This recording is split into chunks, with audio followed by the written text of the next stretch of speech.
There's some kind of misunderstanding here. What? We're American, okay? Okay. What kind of American are you?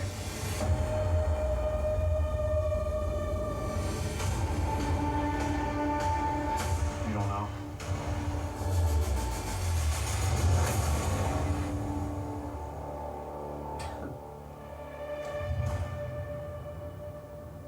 Last week, Nick Jones, the guy that makes all of our content look amazing, and our cameraman, was scrolling through our YouTube comments and basically had an outburst over some of these comments that were coming in about clapping our fellow Americans. And I can smoke this guy, I can smoke you with my SKS from 3 miles away. Cool kid, but you're just going to be a loot drop. Nick was not having it. Yeah, it's dumb. Why are we talking about clapping our fellow countrymen and, ooh, you can be a loot drop? Yeah, we get it. Like, I don't understand. I don't understand it. Yeah, it's dumb. Why are we talking about clapping our fellow countrymen and, ooh, you can be a loot drop? Yeah, we get it. Like, I don't understand. I don't understand. Everyone's just out to get each other, but for what? Why? What's the purpose? Why are we killing each other?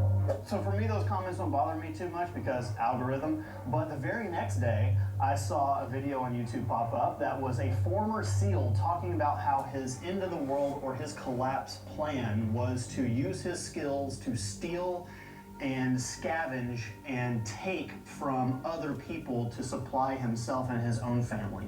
And then the very next day, I saw another YouTube video from a guy, I think his name is Grunt Proof, and he made a video about why it's so important to be a good guy in the end of the world. And it got us thinking, with all this content that we make, this is a topic we need to address. We need to make a different kind of video that talks about why being a good guy in hard times is so important, how to make sure you can be a good guy, and how to avoid having to become a perpetrator of evil. So we've kind of noticed that there's 3 different levels, and Drew touched on it a little bit, but first of all, there's the proverbial measuring contest that happens in the YouTube comments section, whether it's, hey, I'm going to smoke check you because I have thermal and you don't. Or, hey, that's cool that you have comms, but when an EMP goes off, none of that's going to work anyway, so you're going to be dead. Or I can listen into your comms. Yeah, exactly. And then there's another level, which is where people are actually saying online, nope, I'm not prepared and I'm aware of that, but what I'm going to do is take your stuff. Before I discovered Walden, Yeah, exactly. And then there's another level, which is where people are actually saying online, nope, I'm not prepared and I'm aware of that, but what I'm going to do is take your stuff. And it even gets worse, because we've had people who have been invited into our community, into our homes, work with us, and they have told us in person to our face, yeah, my plan is to watch other people, observe them, wait until they get some work done, whether it's setting up a shelter, filtering water, or killing a deer, and then I am going to smoke that person, remove them, and take what they have done. Get some work done, whether it's setting up a shelter, filtering water, or killing a deer, and then I am going to smoke that person, remove them, and take what they have done already. That is their game plan. Shalom, Yasharala, all praises and glory goes to Yahweh, Ba'ashem, Yahushai, Ba'ashem, Rakah Kodash. Double honors to the apostles of Great Millstone and salutations unto the elect men feeding the sheep of Yahweh, Ba'ashem, Yahushai, in sincerity and truth with his great gospel coming out of our Bible. Edomites are prepping for the times of all hell breaking loose on earth. And the way they prep is carnally, right? They're getting their weapons together, they're getting their guns together. And in that video, man, I'm going to play more of it later on and do some more videos off. Esau's getting ready to, he said, hey, you might have to become a bad guy. Esau, you already been a bad guy, right? You already been a bad guy. That's why Esau, he's putting his trust in his sword. He's putting his trust in other Edomites, right?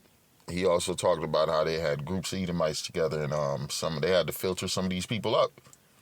Because some of these people, the only thing on their mind is what violence is murder, violence, death, and SHTF. Because really, that's all the Edomite knows, right? We in this truth, we looking for salvation and deliverance. These motherfuckers, they preparing to die. They preparing to die. And Esau knows the future because his parents was prepping, right? His grandparents was prepping. These devils been dreaming of this day for a mighty long time. The day of what? Judgment on earth. The day of a civil war in America, violence in America throughout the streets of America. Right? There's gonna be a time where women ain't gonna be safe, children ain't gonna be safe, men ain't gonna be safe, God damn it. Right? The Lord about to turn up on everybody. And prophets always speak about these things. Right? When we prophesy and speak about these things to come, they look at us like all we do is bring bad news. We're bearers of bad news. Shit, hey, that's what they asked the prophets. It's the book of Jeremiah 28:8. It reads, the prophets that have been before me and before thee of old prophesied both against many countries and great kingdoms, of war and of evil and of pestilence. Right? The Lord woke up the prophets here in America and throughout the four corners of the earth, warning people about what? These dark days ahead. The days of tribulation, the days of anger, the anger being magnified. People no longer caring about other people. Love of many waxing cold.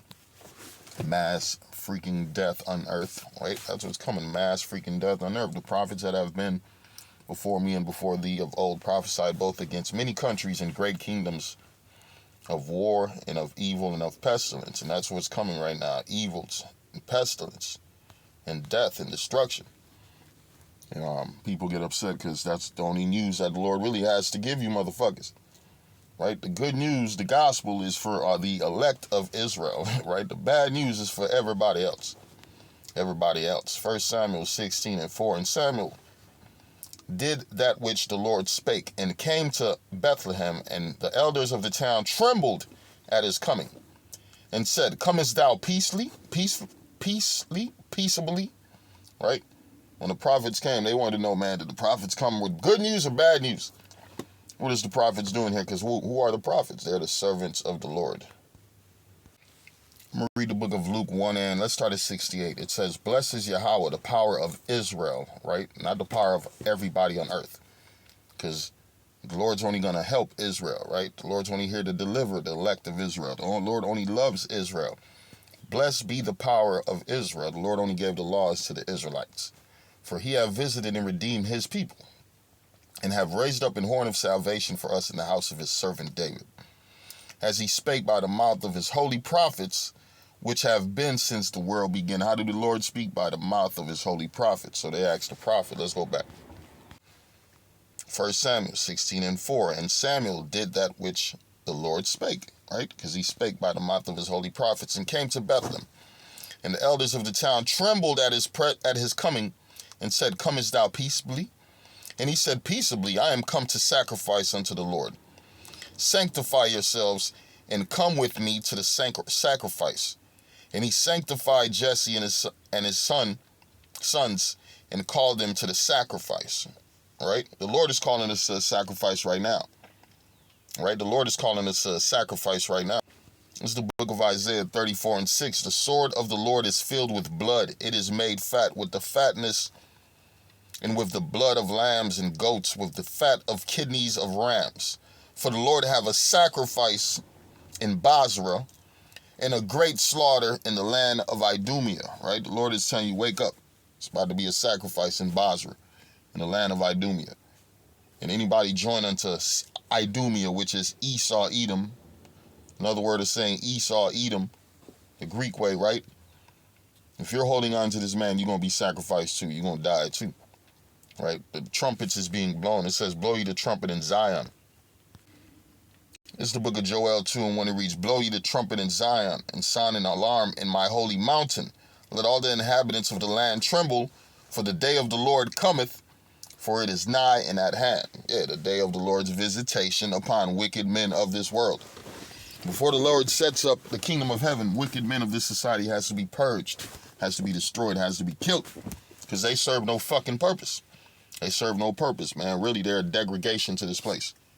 They're a degradation to this place. And the Lord said, come out from amongst them and be ye separate.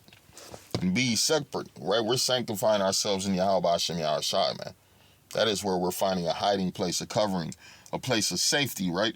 A place of, what it says, this is what's going to keep you stable in them days. Knowledge and wisdom going to be stability in them times. times of tribulation. These fuckers thinking the pistols is what's gonna keep them stable, right? Prepping carnally, canned food goods, right? A community of preppers, that ain't gonna do a damn thing for you. Motherfuckers gonna turn on each other, right? The only motherfuckers who gonna make it out of here is the elect out of the children of Israel.